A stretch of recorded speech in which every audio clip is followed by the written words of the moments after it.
Alright, Stallions, I'm going to go ahead and go over your American Revolution test review. Remember, if you can complete this, you are ready for your test tomorrow. So hopefully you have finished your own test review and you're just checking your answers. Or if you're stuck, go ahead and review the video. You can fast forward to any section that you need to go ahead and review those concepts so you feel like you have mastered them. So let's go ahead and start with number 1. What are the causes and effects of the French and Indian War? So remember, we are not at war yet. The causes, what led to England and the colonists going to war with the French and the Indians who were allies, was because overpopulation, and they also wanted that land west of the Appalachian Mountains. Specifically, the region was the Ohio River Valley. They saw that it had a lot of resources, so therefore they wanted the land. So again, land equals wealth equals power. That is political motivation. So they went ahead and went to war. After it was done, England and the colonists have won. So the after effects were that two things happened to the colonists. King James was in debt, severe debt after the war. So he needed to make back his money. So what did he do? He started to tax the colonists. Number 2, he realized that although the French have left the region, the natives were still there. So the Native American people were very hostile towards the colonists. So to protect them, he issued the line of proclamation. It was for protection against the Native Americans, and also so he would not have to spend more money protecting them. So again, proclamation, Appalachian. They do not move west of the Appalachian Mountains. 2, how did the king start to make up for the debt he was in after helping the colonists win the French and Indian War? Why were the colonists upset about the king's taxes? So after the war again, French and Indian War, England and the king are in debt. They spent a lot of money on the war, protecting and winning that war. So to create revenue, he started to place tariffs on the colonists. Stamp Act, also the Corn Act is not a tax, but it does help him house his soldiers. Townsend Act, the Tolerable Act. So he starts to place all these taxes, the Sugar Act, to create revenue to make back his money from the war. But taxes are normal. What the colonists had an issue with is that the king was taxing them without their consent, without their permission, because they had nobody in Parliament back in England voicing their opinions, voicing their concerns, saying if they had approval for these taxes. So taxation without representation is tyranny, meaning they had nobody to speak for them in Parliament. So therefore, they did not have their consent to place those taxes on them. So that leads me into number 3. In what ways did the colonists express their dissatisfaction towards the taxes?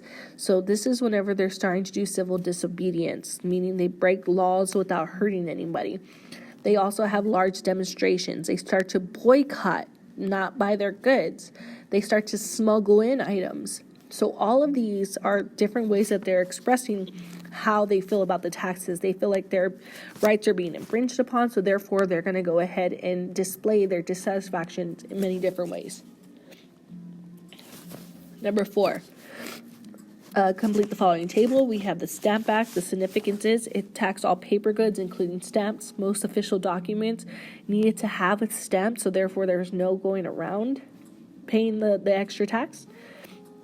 Number 2, Quarter Act. You had to house and feed British soldiers. Again, it was a law, so whether you liked having them in your house or not, you were required to take them in. A lot of colonists did ignore this, but for the most part, it was law. The Tea Act is a tariff on tea. And then the last one, Intolerable Acts. It's a reaction to the Boston Tea Party, which we're about to mention in a little bit. It closed down all government systems, all town hall meetings, any government representation in the colonies were over. And then it also closed down the Boston Harbor. So exporting and importing goods was no more. Number 5, explain what happened at the Boston Massacre. Explain propaganda and the important people there. So the Boston Massacre, again, you have all these colonists that are starting to be dissatisfied with the king and parliament and these laws. So they're starting to go ahead and come together to do large demonstrations, protests. So Boston, what happened is that there was 8 redcoats versus a crowd over 100 of the colonists that were showing their displeasement. And it got a little out of hand, so therefore the redcoats, nobody knows, they shot, first shot goes off, and you had 5 people that passed during the Boston Massacre. They called it a massacre, so when we hear that word, we think that a lot of people died. But in fact, only 5 people died. The main person there is Crispus Attucks. He was attacked at the Boston Massacre, so Attucks attacked. He is the main significant person there. Now, it is an example of propaganda because Paul Revere created in the newspaper this photo that's on your study guide as well, showing that it's basically like they're just shooting on innocent people. And it looks like a lot of people are going to perish, but in fact, it's not really a massacre. Only 5 people did pass away. So propaganda is whenever you're being biased from one point of view and you're stretching the truth. That brings us to number 6. Explain what happened at the Boston Tea Party. Explain civil disobedience and the important people there. So the Boston Tea Party was a reaction to the Tea Act. The colonists are still upset. Taxation without representation. You have more and more people that are becoming patriots. The main person, in fact, at this point in time is Samuel Adams. He is the leader of the Sons of Liberty, which is a patriotic group that are fighting for independence. And he went ahead and did this event, the Boston Tea Party, where he got him and his Sons of Liberty members. They dressed up as Native Americans, and they went on top of a British ship, and they tossed a bunch of tea out into the harbor. So this cost the king a lot of money. Now, it's an act of civil disobedience because civilly, meaning peacefully and not really harming anybody, they disobeyed just standard law, standard rules. So they destroyed property. So therefore, although they didn't do it without hurting anybody, that is an act of civil disobedience. And again, the main people there are Samuel Adams and the Sons of Liberty. Number 7. How did Thomas Paine help convince the colonists to move towards independence? So at this point, you have the patriots and the loyalists and neutralists. Neutralists don't really have a point of view. They're not fighting for independence, but they're not fighting against independence or towards or favor the king. Those are neutralists. Then you have the patriots that want independence. Colonists are starting to see that they are not being represented. They're starting to see that they're being mistreated, so they're moving towards being an independent nation. And then you have the loyalists that are loyal to the king. So you have more and more people that are becoming patriots, specifically Thomas Paine. Thomas Paine realizes that he needs to start convincing his peers to join on the track of being independent. So he starts to write some documents that are going to help convince the colonists to move towards independence. Specifically, the first one that he writes is Common Sense. We know it as also the Book of Duh. It is common sense that us as colonists move away from England, from a king that's acting like a tyrant, that has unlimited rule over us, that is not asking our permission, that is not working side by side with us. So it is common sense that we break away. So Thomas Paine is a patriot, and he's helping convince the other colonists to join in on the road to independence. He also writes The Crisis, which George Washington reads at Valley Forge to his soldiers. Number 8.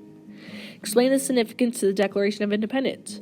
Who was the primary author, his inspiration, and what was the date it was written? What did it list? So the Declaration of Independence was written primarily by Thomas Jefferson, and it was written on July 4th, 1776. The whole purpose behind that letter was it was a glorified breakup letter to England and the king. It was stating our independence. And again, we did not wake up one day and just decide that we want to be independent. We had a lot of reasons. These were called grievances.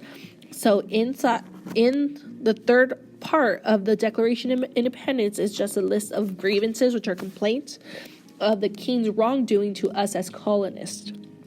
His inspiration was John Locke. John Locke locked in our human rights. So John Locke believed in two main things. One, that the government and its citizens should be in a social contract. The government should have the consent of the people. The people should work for the government. So therefore, it's a beneficial relationship. They both play a role. He also believed that humans have unalienable rights. So unalienable rights are life, liberty, and the pursuit of happiness. And they're endowed to you by your creator. So therefore, they are given to every human upon birth. They come into this world, they have unalienable rights, which are known as natural rights at the start of their life. Number 9, explain the significance of each event during the Revolutionary War. So you have 3 main battles that you have to remember. They're actually in alphabetical order. Lexington and Concord. It's significant because it's the first official battle of the Revolution. Saratoga. It's known as the turning point battle. Also, it convinced the French to join, to be our allies. So Saratoga, convinced the French to join. So again, main significance, 2 points. Turning point, also the French are our allies. And then the last battle is Yorktown. It's the last official battle. England had to surrender because Americans or the colonists and the French had them surrounded. So Yorktown's the last official battle. Now, Valley Forge is significant because before the war was over, George Washington and his men were stuck at Valley Forge during the winter. This was a trying time. This had tested their spirit. This had tested their abilities to actually make it through and pull through, because they needed to make a bunch of sacrifices because they had very little to work with. So Valley Forge was a trying time during the Revolutionary War, and George Washington led his men out of it. Now, he had the help of reading Thomas Paine's The Crisis. This helped him as well.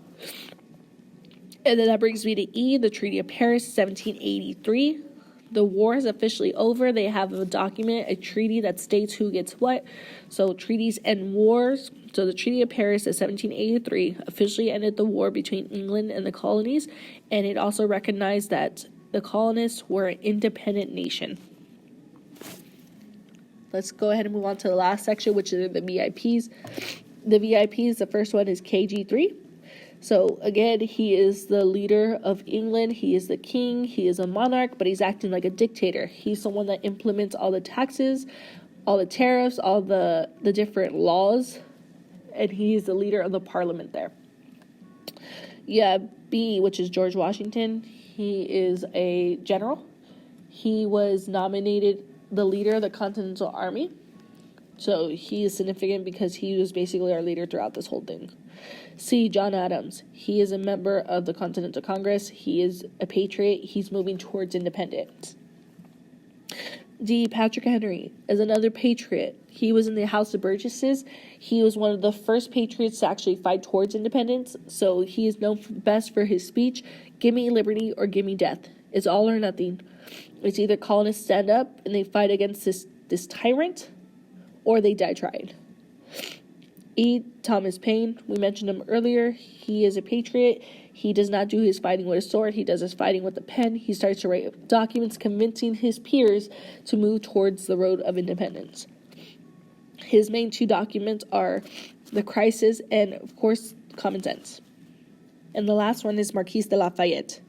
Lafayette, it's a French name. Lafayette is a general from France. He helps George Washington train the soldiers to become a better army. He is very significant because he is our ally. He is from France. And then one that's not on here, but we're going to be talking more about, is Benjamin Franklin. He's a patriot as well of the colonies, and he is in France. He's basically our delegate, our representative, speaking for the colonies towards France. All right, guys. I apologize about my voice, feeling under the weather, but hopefully this video helped you out. If you need to, please rewind and review any section that you need more clarification for. Please study, and we'll see you tomorrow. You'll do great if you do what you're supposed to. All right, guys. Have a great day. Bye.